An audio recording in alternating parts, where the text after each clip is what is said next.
Kütusekulu kontroll metsatehnikal võib olla keeruline, kui tehnika sõidab mööda kive, kände ja kraave. Sellistel puhkudel kütuse jälgimine kütusevardaga ennast tihti ei õigusta.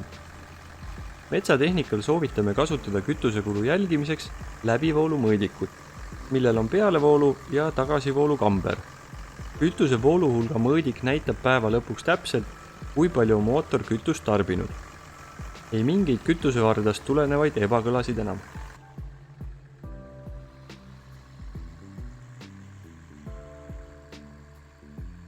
Kütuse läbivoolu mõõdik on võrreldav veemõõtjaga.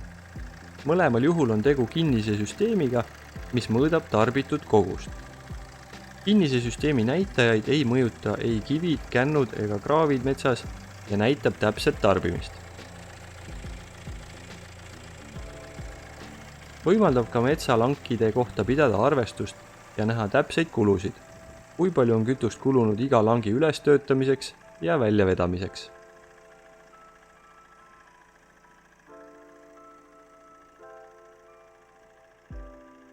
Küsige kindlasti personaalset pakkumist ka oma kütuse jälgimisprojektile, sest täpne info annab võimaluse teha paremaid otsuseid nii personali kui masinapargi vallas.